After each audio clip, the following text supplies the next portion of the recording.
Hi, it's Mark. I hope you're getting outside to enjoy some of this lovely weather. Um, and I know that maybe there's not a lot of time to do it because with school and whatnot, you end up, getting up and it's dark. And by the time you get home from school or you get done with school online, maybe there's not a lot of time left before it gets dark at night because it's getting dark at like 5 o'clock. It's these long winter nights that gets me thinking about kind of darkness and light, and gets me thinking about when I go out and I'm staring at the night sky, and there's just there's so much darkness, and the stars are so far away, and how valuable just a little bit of light can be. How sometimes I'll take out my iPhone and turn on the light on my iPhone just so I can, point it at the ground and see where I'm walking, so that I don't stumble or trip, and it gets you thinking about how good a little bit of light can be. And that's the light you see with your eyes. That's the light that's kind of the physical light, but there are kind of different kinds of light. In fact, in the church, a lot of people will tell you that people who bring a great deal of spiritual light, of the light of Christ, the light of God into the world, they're saints. They're special people who bring light into the world. In fact, we were going to celebrate one of those special people this Sunday, Saint Margaret, who our church is named for, was one of those special people who brought a lot of light to a dark place at a dark time. That place was Scotland about 900 years ago. Now, that's not what she thought she was going to do. She was born in exile in Hungary, and her family was traveling back to England, which was where they were from, when their ship hit a storm and they washed up in Scotland.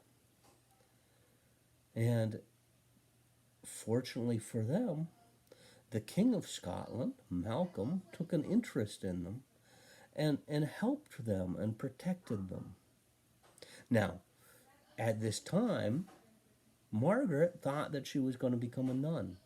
She thought that she was going to devote her life to God in prayer, and and and that was how she was going to bring the light of Christ into the world as a nun. And that's a pretty good plan, but that's not the plan that kind of God had for her. The plan that God had for her was to have Malcolm say, "Hey, Margaret, would you marry me?" And Margaret said yes about 2 years later. So Margaret marries Malcolm, and at that time, people in Scotland, they might have heard of Jesus kind of somewhere in the distance, and there were some churches, but they were kind of run down and not in good shape. And and so the church in Scotland wasn't thriving. And people in Scotland, they didn't see a lot of the light that we see, the light of kindness and generosity and love that we see through the church and through Christians loving each other and loving others and treating others with kindness. So Margaret, as Malcolm's wife, Queen of Scotland, decides to do something about it. So she starts having copies of the Bible brought to Scotland or made in Scotland. She starts to have the churches fixed up or new churches built. She has orphanages built to take care of kids who have lost their parents. She has hospitals to take care of people who are ill and in need. She even teaches Malcolm about how Jesus would wash the feet of people who came to him.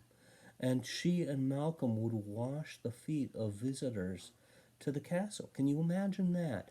The king and queen getting down on their knees and washing the feet of visitors. And through her example, her children learned. And for about 200 years, Scotland was a very peaceful place because she brought light and she shared light. And her children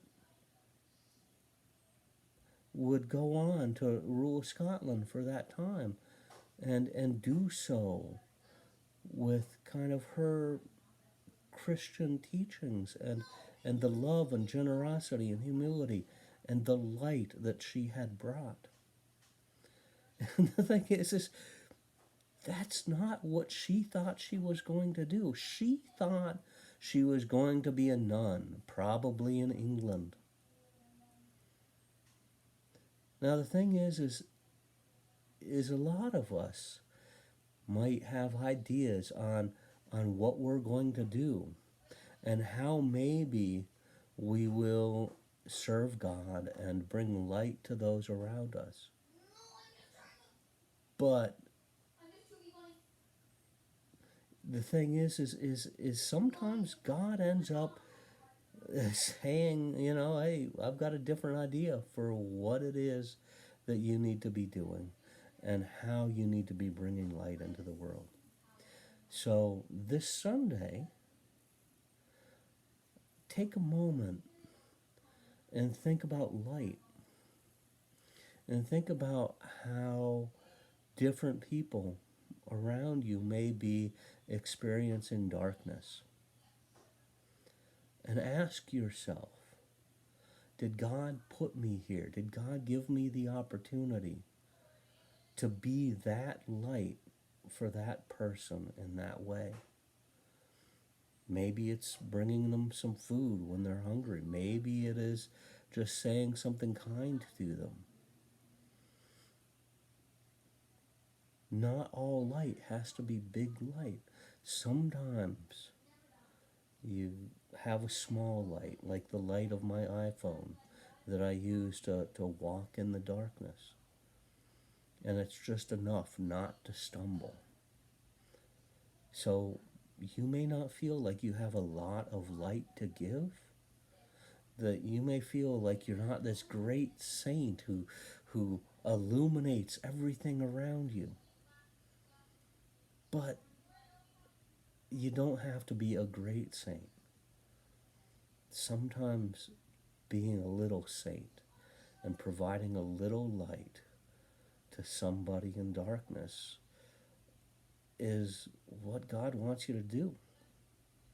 So, you know, as we have longer and longer nights, you know, maybe spend a few moments to think about how you can bring a bit of little bit of darkness, no, a bit of light to some of the people around you. Is it your brother, your sister, your mother, your father, a classmate? There are so many people who could just use a little something right now, and maybe you're the one to give it to them. Well, I hope that I've given you a little bit of light, or at least a little bit to think about. Enjoy, and I hope you get outside and enjoy this nice weather. As the lights that were shining on my face have dimmed off there for a moment. Have a good one. Bye.